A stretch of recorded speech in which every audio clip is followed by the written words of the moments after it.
Assalamualaikum warahmatullahi wabarakatuh. My name is Muhammad Hakimi bin Ahmad Nuzamri.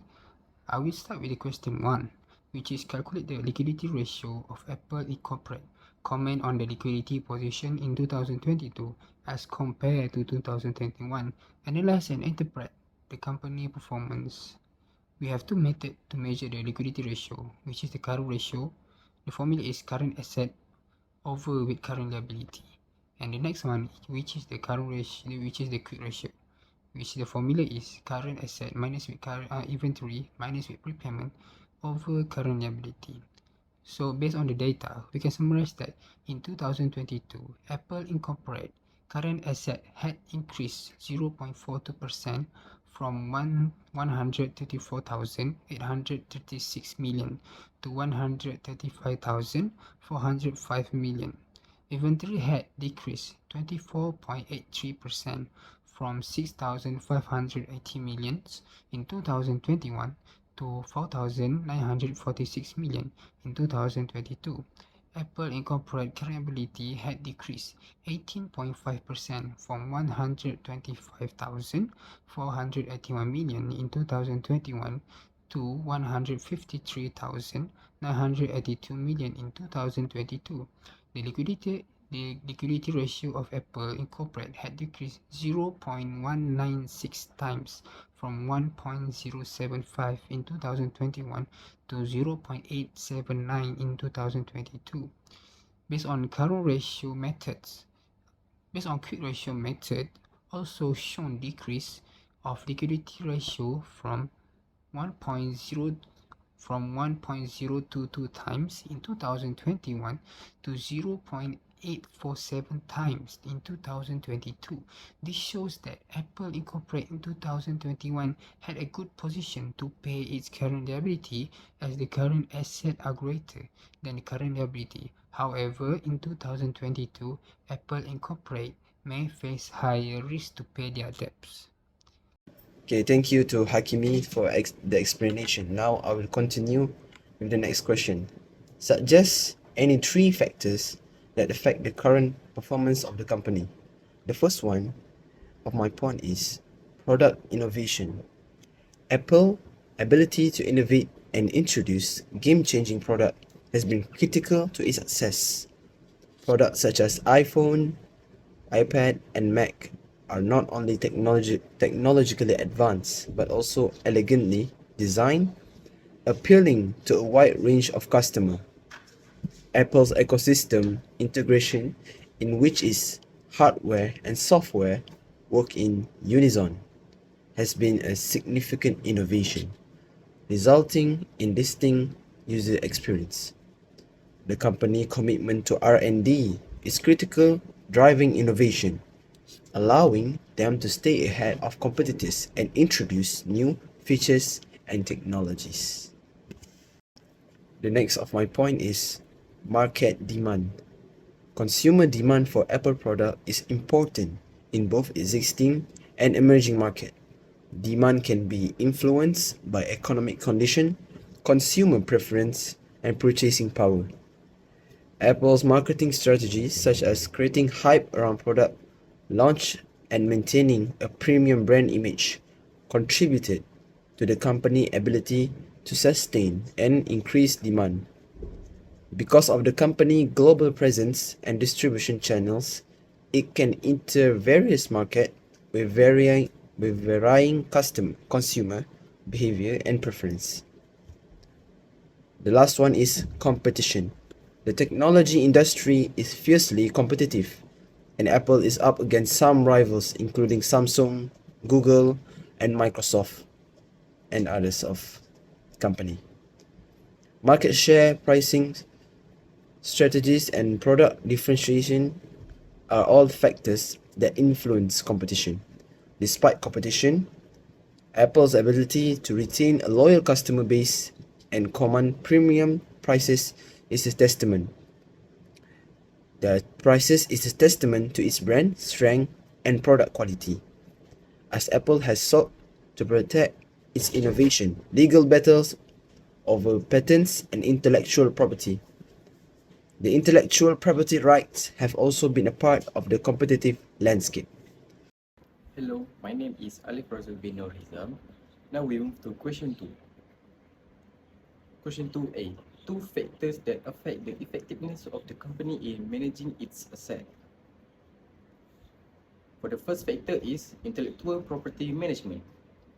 Apple's best portfolio of intellectual property, including patents and trademark, is a valuable asset.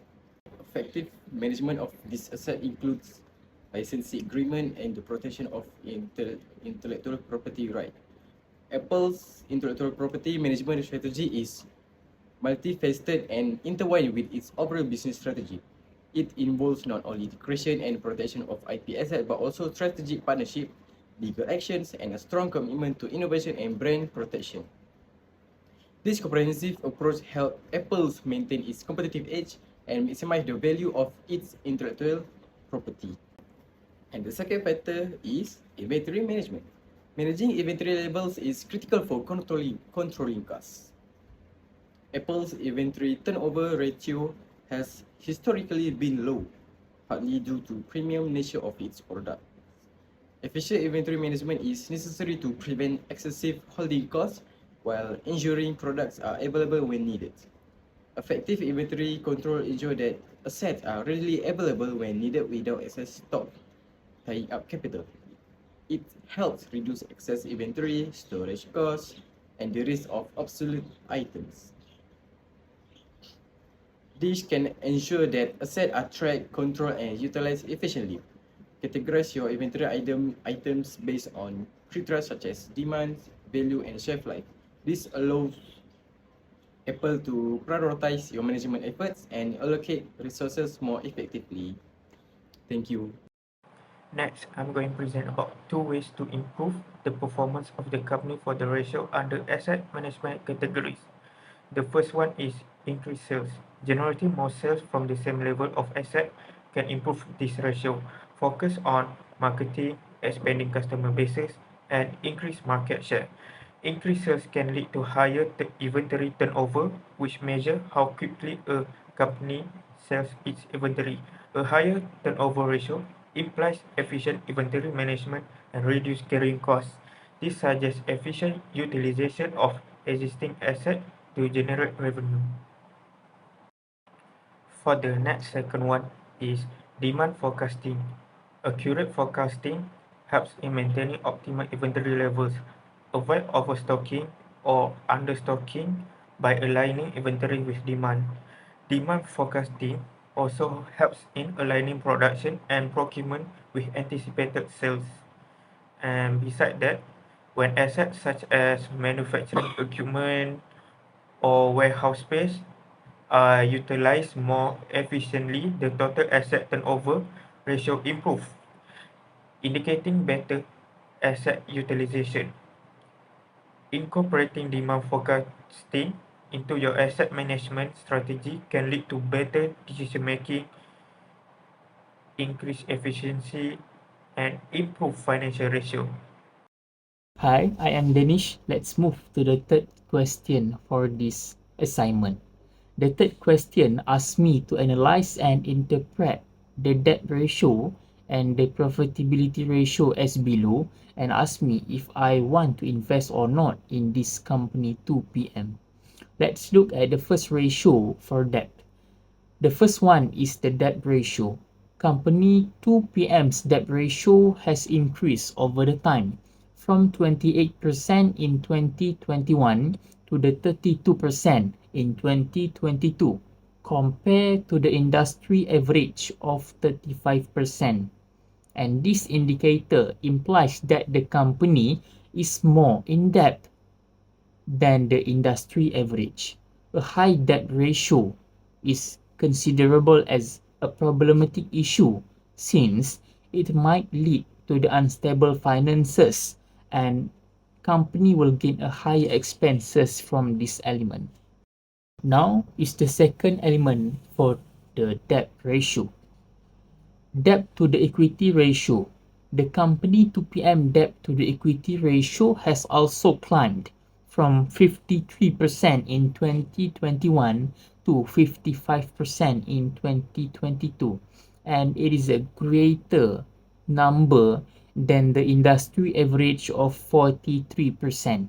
And this indicates that the company of 2PM company is depending more or on the financing via the debt than the equity that they have, and which may result in heightened financial risk.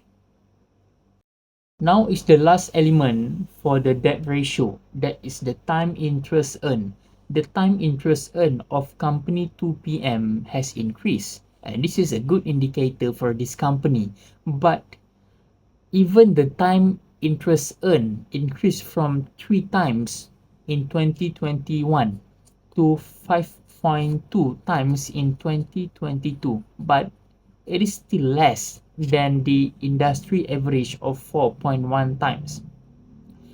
This shows that the company may be struggle to cover its interest expenses when compared to the other competitors in the same industry.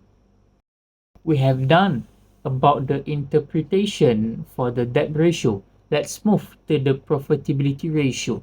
We have two types. For the first one is the gross profit margin that the company get.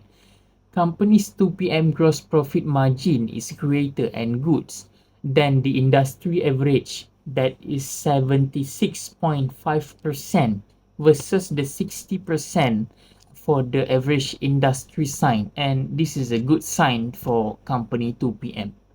But when we move to the net profit margin, the company's net profit margin just 25% versus the 35% of the industry average, and this means that the company's expenses, including the interest, are greater than its revenue that the company get, although the gross profit margin are higher than what industry average are.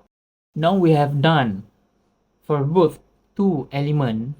For the first one is about the debt ratio, and the second one for the profitability ratio. So now I will make a decision that if I want to invest or not.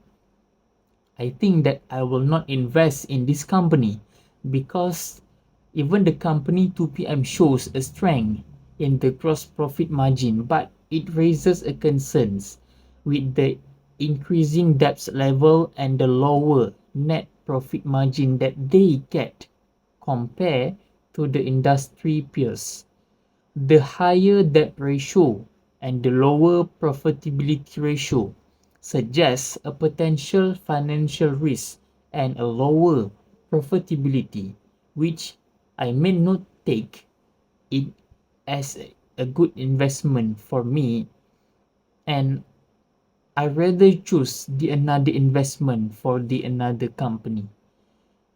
For me, it is a crucial that to consider this factor carefully when making an investment decision, and I may want to explore another investment opportunity than this company. Thank you.